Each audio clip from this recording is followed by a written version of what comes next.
Attorney Lorna, pag tayo may batas, halimbawa, pag sinabi nating menor de edad, what is the spirit of the law? Bakit merong tinatawag na menor de edad na hindi pa dapat ikasal, na dapat may parental consent? Bakit? Kasi ang spirit of the law is, well, ang basic unit sa anywhere is the family. Kanya, when you enter into a marriage, hindi lang pang sex, no? Pang reproduction yan eh. Ibig sabihin, mag-i-start ka ng sarili mong pamilya. Which will be the basis for good citizens, for a good nation. Kanya tinaasan sa family code ko rin. Dati, ang marrying age, before 1988 family code, napakababa. 14 sa babae at 16 sa lalaki, pwede nang mag-asawa. Pinalitan niya ngayon. Ngayon, sa babae at sa lalaki, 18 ang uniform na marrying age. Kanya malayo pa yung 12 years old tsaka yung 13 years old. No, malayo pa yun. Pangalawa, dapat kasi may barangay tayo, no? Dapat merong sex education na. Merong binibigay na birth control devices or pills ang barangay para hindi magbuntis, di ba? Libre yan sa mga barangay. Pero ang sex education, hindi dapat barangay nang gagaling o eskwelahan, ano? Dapat sa pamilya. Okay? Correct. And then, lastly, kasi sabi niyo, barka-barkada, meron tinatawag na, alam ng mga millennials yan, yung fear of missing out. Kasi mga barkada, pares-pares yan eh, di ba?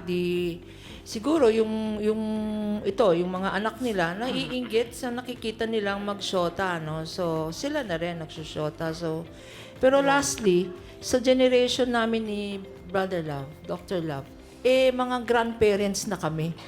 Kaming mga grandparents may kasalanan kasi sa amin, walang bawal. Di ba? Yung mga anak ng anak namin, mga apo namin, pwede na lahat. Di ba? So, may apos, why? Kasi pag pagod ka na, pwede mo nang isoli sa magulang nila.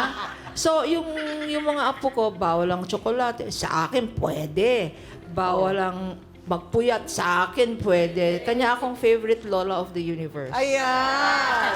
Dr. Love, ano naman ang payo mo sa mga magulang? Ay, sa mga magulang talaga, Ate Kuring, nakatuon tayo ngayon.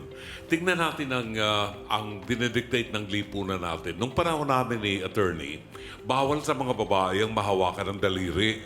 Ang kabataan ngayon, marami ng dahilan, ginajustify na nila.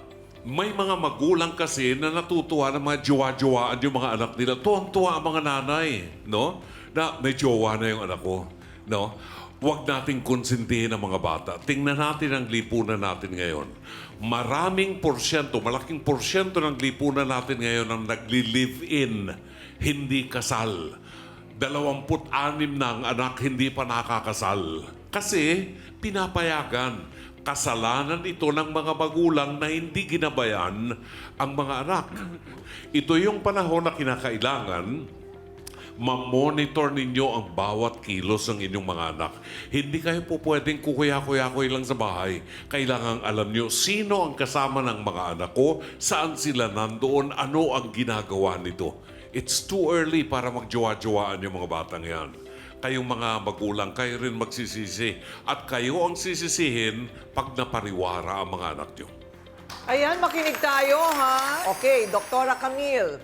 Kung pinipigilan o pinaghihigpitan ng mga bata, ano ba ang formula para hindi sila magrebelde?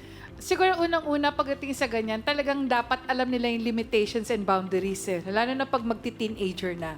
Dahil kasi pagkatapos ng 10 years old, 11 yung post-pubertal age na, there's a tendency na ang brain kasi ng mga bata hindi pa fully developed. So it's an age of confusion. Ibig sabihin, kung anong ma-feed nyo sa kanila gagayahin, at it's an age of influence and sabihin na natin curiosity. Kaya nga nakakalungkot, Ate Corinne, kasi sa panahon ngayon, ang dami kasing mga bata na nahihilig sa porn. Dahil kasi nga sobrang exposed sa ganyan.